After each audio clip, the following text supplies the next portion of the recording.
Welcome to the 615 Sessions podcast on this Friday afternoon. Lovely to have you in for another episode. We've got Rhett B, Tennessee. That's where you can follow him on Twitter or X, the executive producer of Titans Radio, the game day host of Titans Radio, the man, the myth, the legend, and part-time wrestling character, Rhett Bryan, is here on the podcast here today. Hey, bud, good to see you. Long time. I feel like we haven't done this in a minute. It's been a minute. It has. But yeah, glad to be back. Well, it's not that I'm scared to ask you for more things than you're already responsible for on a daily basis, Rhett. It's just during football season, I know how tired I am and how unwilling I am to do other things that people ask me to do beyond the purview of our day-to-day. And I know that for you is tenfold at this time of year, because no matter what the team's record is, no matter good, bad, indifferent, the grind does not stop, my friend. The show must go on. Queen and Freddie Mercury said it the best. Indeed. So the show will go on Monday Night Football, and the Titans will play the Dolphins on the road. It would be a big spot to win their first road game of the year, Rhett. That would be it would be interesting for a variety of different reasons, but just kind of like how we got here and what the message in the locker room has been, I think is important for people to hear. Because I had Tyjae Spears on the radio show today, and we all know what a big fan of him you are, just even beyond what we've seen from him this year. You knew that this was a guy coming in that was high character, that was high effort, that was a 3-down running back that could legitimately make a difference for this team right out the gate. And certainly, I don't think you've been right about a lot of things in your lifetime, my friend. I'm certain, but this is one you seem to have nailed. Well, here's the thing, Buck. First of all, that's the first time anybody said I've been right about a lot of things. That's a first. So thank you for that. But no, Tyjae made an impression on me in the Senior Bowl in Mobile nearly a year ago. And when I got started talking to the young man, just kind of hearing how he operates, he's real. He definitely keeps it 100. We were in the locker room yesterday and they were asking about, hey, man, I know it's a second primetime game, but it's your first Monday night game. It's got to be pretty exciting, kind of a big deal. He goes, man, I'm from the hood. He said, everything is exciting when you're from the hood. I'm like, you know what? That's why I love Tyjae Spears. He keeps it real, and he's right. It's huge. The opportunity that he got last week in the overtime loss to the Colts was huge for him. Derrick Henry was being looked at for a probable concussion deal and a concussion protocol. That turned out not to be the case, but they still monitored him. And to err on the side of caution, they kept him out. And he made the best of it. He had, career high in carries, career high in yards. And more importantly, the Titans got the run game going. 177 yards between he and Derrick Henry, which is exactly the formula for Monday Night Football. If you want to keep the Dolphins offense off the field, have those 15-play drives that take 7, 8, 9 minutes off the clock and put it in the end zone. And that level of consistency or lack thereof, I guess, Rhett, with the rushing attack is kind of been a bit of a theme for them all year. Now, it seems in the last couple of weeks that they've found ways to run the football. They've had now consecutive weeks with the same starting offensive line group. My God, what parallel universe do we currently exist in? And while it was far from perfect against the Indianapolis Colts, a good defensive front, and they'll see another one on Monday Night Football.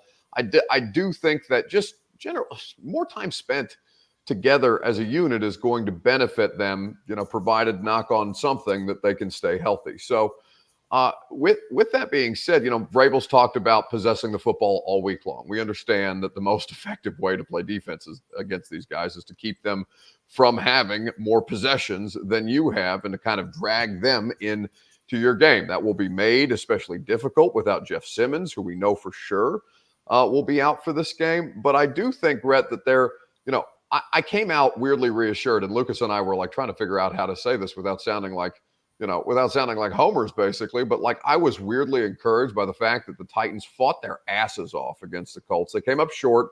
They've got deficiencies. But the whole, Mike Vrabel not resonating with the locker room, guys aren't trying and stuff like that. I think that very effectively put those things to bed. Oh, it absolutely did. It's the first time in maybe in the tenure of Mike Vrabel as the head coach. He always does an exclusive with us in post game after he goes to the podium to talk to you guys. And he sounded defeated. He sounded weary. He sounded tired.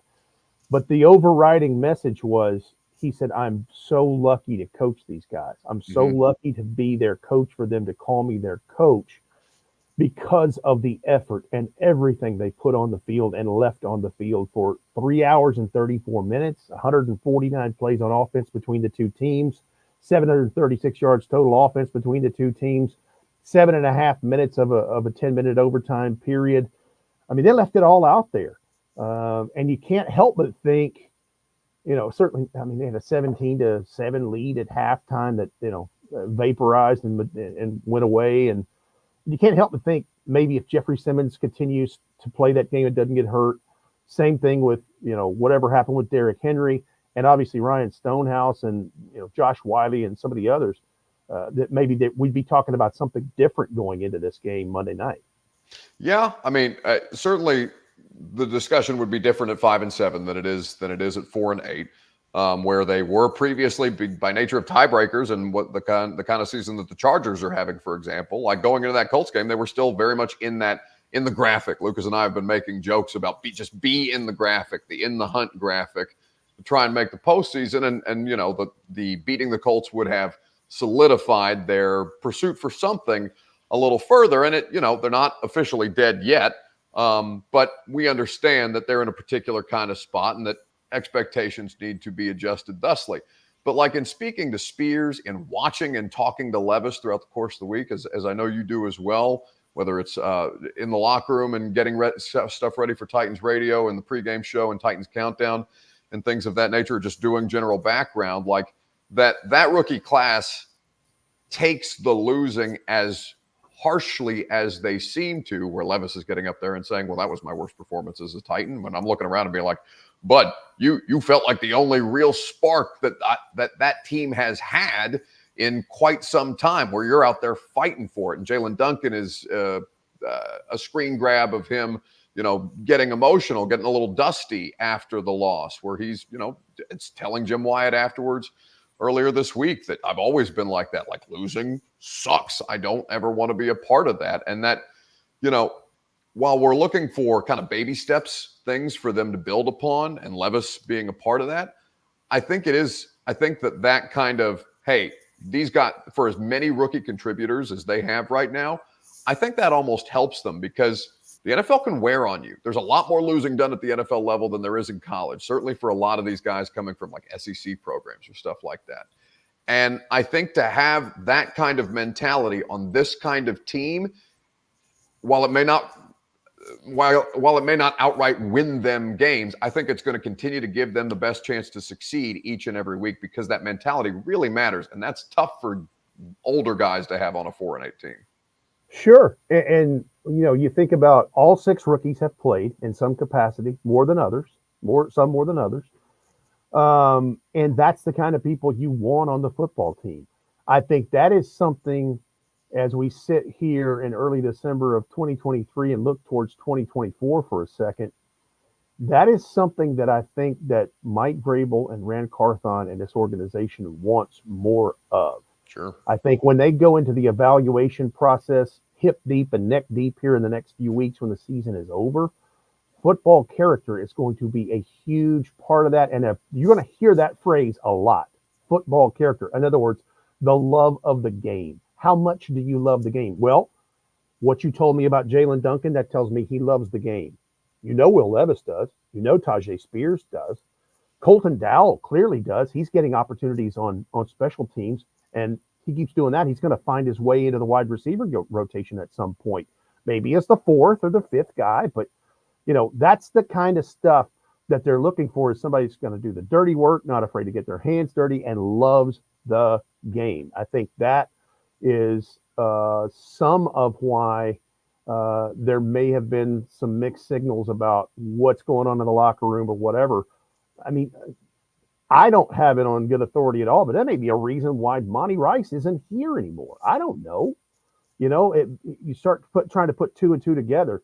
I do know this, they're fighting for each other in a place where in some seasons past with different rosters, different personnel, I've seen them kind of fold up the tents and go home. Yeah.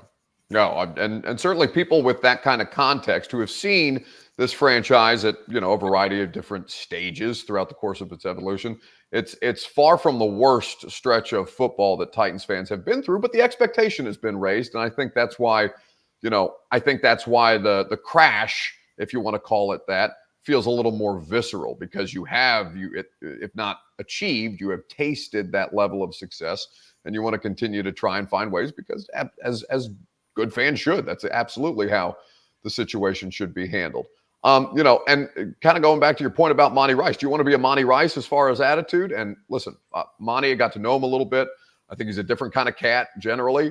Didn't work here, and Mike Vrabel said as much as well. I do know that there were some things that Monty Rice, attitude-wise, was not up to par, that Mike Vrabel consistently tried to work with him as a player, and that at a certain point, if you're not getting through, something's got to give. And in Monty's case, he'll have an opportunity with the Saints. I saw he signed on their practice squad there. But would you rather be Monty Rice from an attitude standpoint, or would you rather be Tyjae Spears? And that's kind of like where this thing is right now. And so while they go through a variety of different scenarios preparing for the offseason and the changes that need to be made and the needs that need to be addressed, guys like, Spears comes to mind. Elijah Molden, I think, is one of those dudes who maybe fans think they might be on the fence about, or whatever the case may be as an on-field football player. But that dude seeks us out to give comment. So just because he knows we need to talk to somebody about what's going on, and he's trying to embrace more of that role, right? That kind of stuff matters. I think is, at this kind of ground floor phase that they're out, where, they might have a quarterback. The signs are getting more and more encouraging every week. And, ultimately they'll have 5 more games to make a determination about the future direction that they want to go in.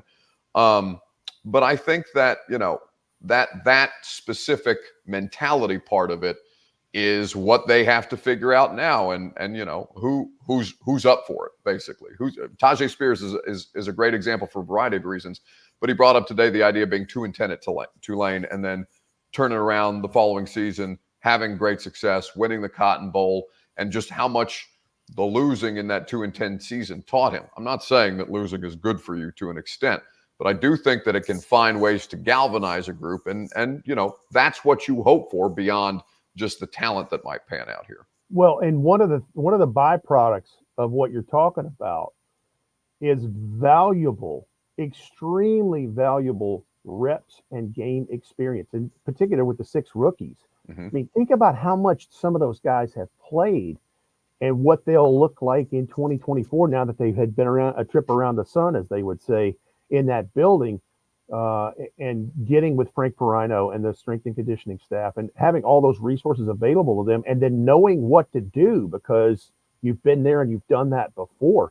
That's a huge dividend down the road. Okay, Rhett, people are like, yeah, Rhett, but they're 4-8, I understand that. I get that completely. And I'm not trying to sugarcoat anything, but when we're talking about these kinds of things, these are the kinds of things that are going to be important to tell the Titans story in coming years, if that you do check that major box of having your franchise quarterback in Will Levis, which I believe they think he's the guy. I think we're all starting to be convinced of that.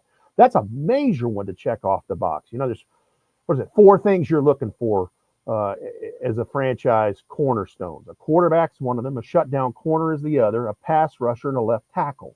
And, I don't know what happens with Jalen Duncan in these last 5 games, but let's say that he starts, because here's the thing. If you look at the yardage that they got on the ground, the way Peter Skoronski and Jalen Duncan were actually doing some good stuff on the left side of that line. If he ends up being the left tackle and Will Levis is the quarterback, those are 2 of those 4 major check boxes that are checked off going into 2024, knowing that you have a pretty good amount of draft picks and a whale of money. You won't spend it all, but you can do some shopping. Well, and to your point about specifically Duncan, just find out if he can play anywhere and if he can be viable depth, because it's not just front end players that we're talking about. the drop off has been over time, and it's been layered. And I think that's why the warts are so glaring right now for people, because they're working through a multitude of things. So if you could find viable solutions for 53-man roster spots moving forward, that's kind of where I'm at with the offensive line group. Brett Bryan is here. If you're just now jumping on with us on the live stream, he's the executive producer of Titans Radio. You know this, though. Of course, he's the host of Mac Talk every week with Coach Dave McGinnis on 104.5 The Zone, and he's breaking it down here with us. If your back's broken down, go to Relax the Back Nashville. They are the best in the business. Green Hills, their location just right across the street from Hillsborough High School. I've been having a bunch of neck pain. Rhett, you wouldn't believe it. Turns out leaning over and staring at a cell phone for an average of 18 hours a day is not good for your back. So imagine that. I am on my way to Relax the Back here in the very near future, probably tomorrow, to go and explore all the different ways that they can cure me of what ails me. RelaxTheBack.com for more information. So, Rhett, as we sit here, we're live streaming the podcast, but for the audience who'll hear it after the fact, it is a Friday, but it's not a real Friday because the Titans will have another day of work on the field at St. Thomas Sports Park before the travel day on Sunday and, of course, the Monday Night Football game. So they haven't ruled anybody officially out yet, but the expectation, well, the knowledge that Jeff Simmons will not be available to them. Christian Fulton seems like it's going to be unlikely. We will see. Josh Wiley, who was knocked out of the last game with a knee injury, they're going to be missing some parts. But I think the thing that kind of, in talking to Mike Vrabel this week about playing as a defense against Tua, it's not necessarily about like the pass rush getting home, because he's getting rid of the football faster than anybody in the sport right now. This is as important a week for coverage. Pass rush matters. We know pass rush matters. Pass rush matters here as much as anywhere else.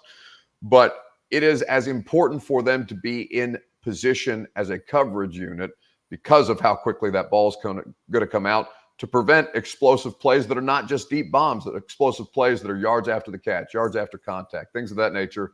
The Dolphins do as well as anybody. So the Dolphins present a multitude of problems, and obviously Tua Tagovailoa is where it starts. You're right. I think 2.32 seconds per snap is what he's getting it out at. And of course, anybody that's throwing it less than 2.5 and has what he has should be doing quite well. And guess what? They are. This offense is a pretty complicated RPO offense because there's lots of shifts and motions and those things. And because of the personnel, because of Tyreek Hill, because of Devon Achane and Jalen Waddle, I mean, he's got a track team at his disposal. And yes, they're doing shot plays down the field, but these explosive plays they've gotten, if my math is right, I think there's 63 of them so far this year with 5 games to go. It's not just the throw it 20, 30 yards down the field over the second layer of defense in front of the safeties with Tyreek Hill, and he's gone the rest of the way. There's a lot. They make you miss in short space, and then they can run it 70, 80 yards. So, you know, there's all kinds of problems that this presents. And by the way, the running game is doing quite well for them. I mean, Raheem Mostert, who would have thought? I mean, this guy's bounced around a couple of places. You know, he was with the 49ers. He's been with the Dolphins for a while. Lucas shocked me this week, Rhett, by telling me he's the same age as Le'Veon Bell. And I was, 1, shocked that Le'Veon Bell is only 31 years old, and 2, shocked that Raheem Mostert is still out here doing it. And 14 rushing touchdowns. And again, speaking to how shifty they are with this offense, I think he's averaging 3.5 yards after contact. Now, Devon Achane, that's another story. I mean, 6 yards he's averaging after contact. I think he's averaging 9.5 yards per carry. So almost every time he touches it, it's a first down.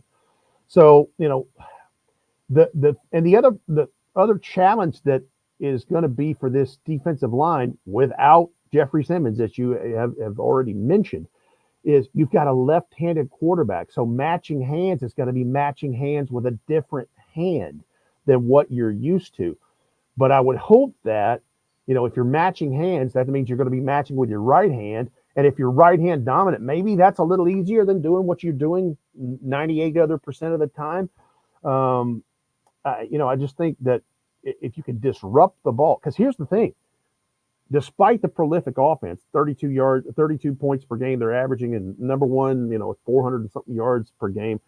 Their turnover ratio is -4. Yeah, that's They've interesting. turned the ball over. So if you can disrupt some things, and I think that's what Mike Vrabel's saying is, you don't have to get there and pull them down.